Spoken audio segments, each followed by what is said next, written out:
ये अपना डाइकन का एसी भी आ गया मेरा। अब चलते घर की। और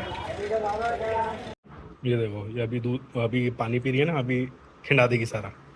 देखिए, इसे पता है। ये हमारी गुच्ची है, छोटी सी। नए ब्लॉग में स्वागत है जी आपका। आज तारीख हो गई 31 मई, और आप सभी को राम राम जी।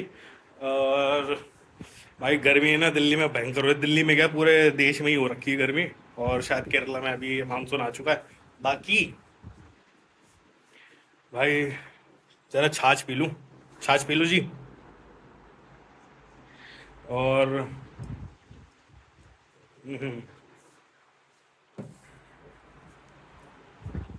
एक चीज़ और भाई, सीन कुछ ऐसा है। ये एसी खुला हुआ है पीछे। कल रात को भाई साहब ये कूलिंग सही से नहीं कर रहा था। वो इस वजह से नहीं कर रखा था क्योंकि ना, इसके जो पैड है ना अंदर के, वो डस्ट से भर चुके हैं। अभी मैंने खोला ऐसे देखा है तो भरे हुए हैं। इनको ये साफ सफाई होगी फिर जाके कूलिंग सही करेगा। दूसरी बात भाई, अपना डाइकन का एसी आ चुका है, घर पे है वो, अपने चाचा के कमरे में लगेगा। और उसकी अनबॉक्सिंग वगैरह भी दिखा दूंगा आपको। और जस्ट अभी थोड़ा सा काम है, वो निपटा के सीधा घर पे पहुंचेंगे, आपको दिखाएंगे। ठीक है जी। और भाई गर्मी हो रही है ना ज़्यादा, तो भाई छाछ वाछ पिया करो। ठीक है ना, छाछ पिया करो। और जो फ्रूट में जितना मतलब जो फ्रूट आते हैं ना पानी वाले, जैसे खरबूजा हो गया, तरबूज हो गया, है ना। और खीरा ककड़ी हो गई। ककड़ी में तो खैर इतना नहीं होता, खीरे में होता है पानी थोड़ा बहुत। और ये सब चीज़ें ना शरीर को ठंडा रखती हैं, डिहाइड्रेशन से बचाती हैं। ये सब चीज़ें ना सही रहती हैं, मतलब मौसम के अनुसार।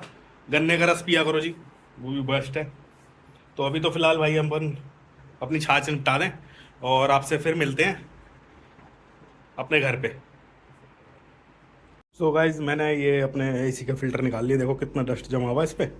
ठीक है, ये इस साइड से, ऊपर की साइड ज़्यादा डस्ट है, नीचे की साइड कम है क्योंकि नीचे से कवर रहता है ना।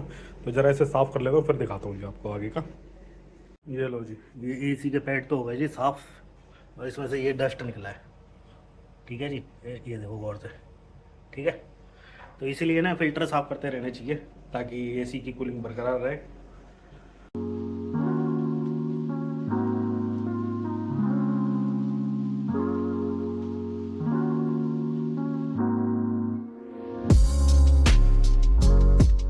ये जो ब्रांड है ना, इस ब्रांड के 2 स्टेबलाइज़र मंगाए थे मैंने, एक ये वाला, एक और मंगवाया था। और ये हुआ पता है क्या है, अभी ये हुआ ये है कि जो अमेज़ोन से जो डिलीवरी बॉय आया था ना, वो 2 की पेमेंट ले गया। ठीक है, और करीब करीब 4,898 रुपये। ठीक है, और सिर्फ डिलीवर एक ही हुआ है। अब अमेज़ोन वाले ऐसा क्यों कर रहे हैं समझ में नहीं आ रहा। भाई ऐसा मत करा करो अमेज़ोन वालों, अगर पेमेंट पूरी ले रहे हो तो दोनों चीज़ें एक साथ भेजा करो। ऐसा मत करा करो भाई, नहीं तो आपकी रिपोर्ट डालनी पड़ेगी अगर ऐसा हुआ तो। भाई सीधी सीधी बात है, ऐसा नहीं करना चाहिए। अगर आप पेमेंट ले रहे हो दो की एक साथ, तो अपने डिलीवरी बॉय को दोनों चीज़ें एक बार में भेजा करो, ऐसा नहीं। ठीक है, अभी जस्ट मैंने, जो डिलीवरी बॉय आया था ना, उसको मैंने कॉल भी कहा। वो भी कह रहा कि आप अमेज़ॉन केयर पे बात करके देखो। अब समझ में नहीं आ रहा क्या करा जाए, पर अमेज़ॉन केयर पे बात करते हैं अभी। और वैसे अभी एक शो ये भी दिखा रहा है रात के 10 बजे तक, थोड़ा सा वेट भी कर लेता हूँ। और पता नहीं क्यों ये लोग ऐसा करते हैं। भाई कस्टमर को दिक्कत होती है भाई, मत ना करा करो भाई ऐसा।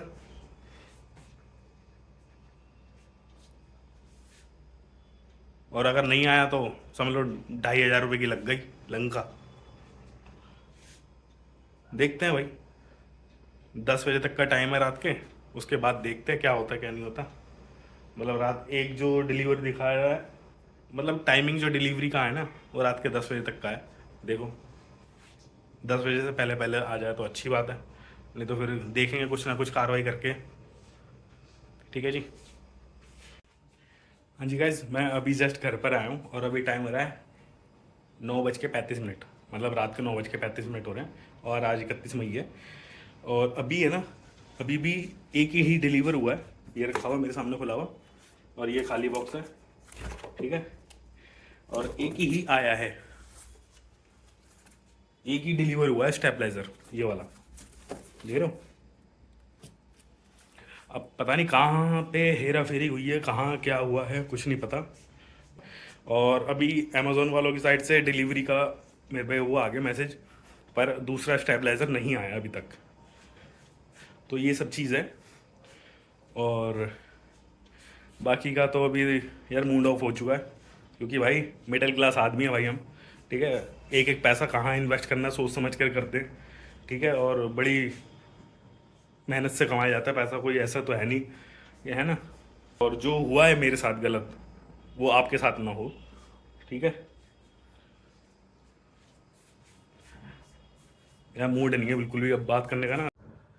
हाँ जी गाइज, एसी की बात करने से पहले मैं आपको अभी जो आपने पहले का सीन देखा ना स्टेपलाइज़र का, हुआ क्या था भाई, मैंने ऑर्डर कर दिया 2 स्टेपलाइज़र, ठीक है। नाम नहीं बताऊंगा, नाम आप देख लेना। और उसमें से अमेज़ोन वालों ने क्या करा, उसमें से ये करा अमेज़ोन वालों ने, पेमेंट मुझसे 2 की ले ली और दिया मुझे डिलीवरी 1 की। और फिर मैंने कंप्लेंट भी की थी, पेमेंट मेरी जो है वापसी आ गई है अमेज़ोन की, ठीक है। एक स्टेबलाइज़र की पेमेंट वापसी आ गई। और अब बात कर लेते हैं एसी की। हाँ जी गाइज, वो जो ब्लॉग बनाना था डाइकिन का अनबॉक्सिंग का, वो भी रह गया। और इंस्टॉलेशन भी नहीं दिखा पाया, मतलब ब्लॉग ही नहीं बनाया तो इंस्टॉलेशन क्या दिखा पाऊँगा। तो मैं बता दूँ, इंस्टॉलेशन का खर्चा सिर्फ 700 रुपये प्लस जीएसटी, और करीब करीब 750 रुपये के आसपास ऐसे समथिंग कुछ पड़ा था। और अब बात कर लेते हैं क्रोमा की। जी हाँ, क्रोमा अब आपको दे रहा है 5 साल की पीसीबी की वारंटी। और मेरे पर काफ़ी ज़्यादा कमेंट आ रहे थे इस विषय में कि क्रोमा वाकई में दे रहा है। तो मैंने इस बारे में जानकारी ली प्रॉपर, क्योंकि जानकारी देनी है बहुत ज़्यादा ज़रूरी है सही से। और वाकई में जब मैंने कंफर्म करा कि पीसीबी की वारंटी 5 साल की दे रहा है क्रोमा, ये एक अच्छी बात है। और क्रोमा भी अब उस लेवल पर आ चुका है कि अपने ग्राहक को अच्छे से अच्छी सुविधा दे सके। और जितने भी ये 2024 के मॉडल हैं ना क्रोमा के एसी के, इनमें पीसीबी की वारंटी मिलने लगी है अब। और ये भी मैंने कंफर्म कर लिया था, एक डिस्प्ले लगा दूंगा आपको दिखाने के लिए, ठीक है। उसमें भी मेंशन है, जो कि बहुत अच्छी बात है।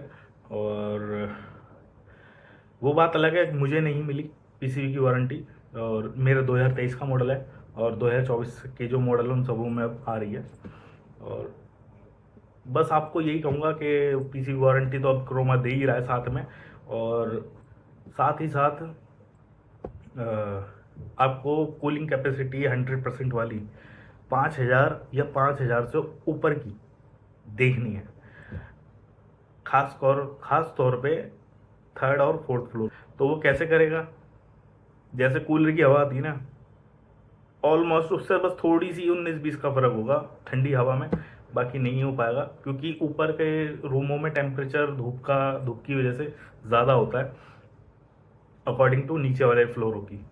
फर्स्ट सेकंड फ्लोर पे भी अगर ऊपर कुछ नहीं बना हुआ, 3rd फ्लोर या 4th फ्लोर नहीं बना हुआ, तो उनके लिए भी रिकमेंडेड है 5000 कूलिंग कैपेसिटी वाला एसी देखना। उससे ऊपर भी हो सकता है तो ज़्यादा बेस्ट है, आपका रूम जब भी चिल्ड कर पाएगा वो, ठीक है।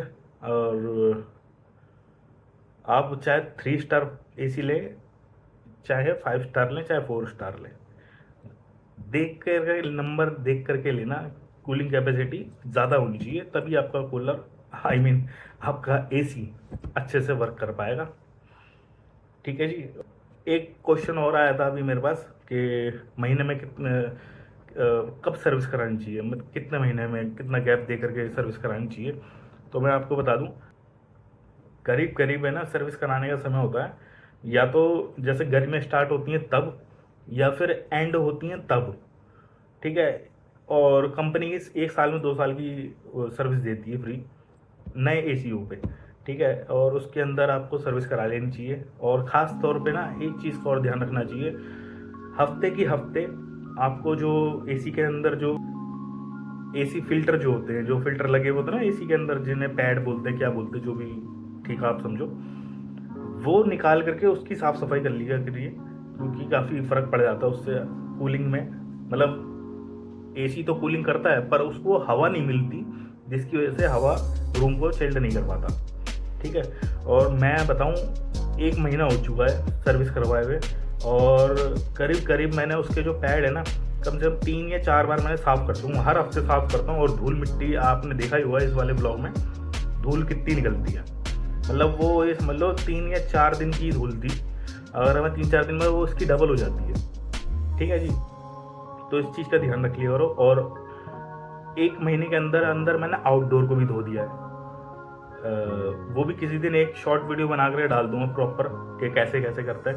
ठीक है जी, और बाकी आपको बताने के लिए सिर्फ यही था कि एसी को, और एसी के साथ है ना, आप जब एसी चलाए तो साथ में ये ना 1 या 2 नंबर पे फ़ैन भी ज़रूर चलाया करें।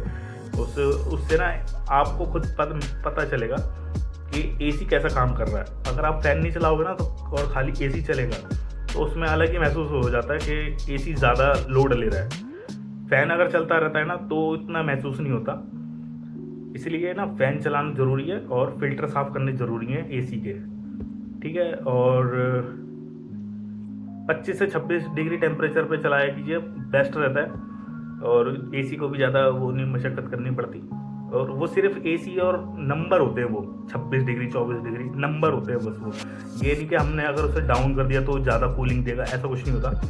सिर्फ वो नंबर होते हैं रूम टेम्परेचर के लिए कि हाँ रूम टेम्परेचर इतना आ गया, ठीक है। एसी चलता अपनी पूरी क्षमता से है, और कोई ये नहीं कि हम उसको तेज़ मद्दा कर सके, ऐसा कुछ नहीं होता, सिर्फ फ़ैन ही तेज़ मद्दा होता है। और हाँ, कन्वर्टेबल वाले जो एसी है ना वो कन्वर्ट हो सकते हैं, ऊपर नीचे हो जाते हैं। और जैसे कि मेरा सिर्फ C2 पे चलता है, कन्वर्टेबल 2 पे चलता है बस, उससे ऊपर हम चलाते नहीं। इन सब चीज़ों का ना ध्यान रखा जाता है, और जितना आप ध्यान रखोगे अपने एसी का उतनी ही लाइफ अच्छी रहती है, और एसी की लाइफ अच्छी रहती है, और उतनी ही अच्छी से कूलिंग कर पाता है, आपको रूम को चिल्ड कर पाता है। क्योंकि देखो, अगर हम किसी चीज़ की केयर करेंगे ना तो वो चीज़ हमारी भी केयर करेगी।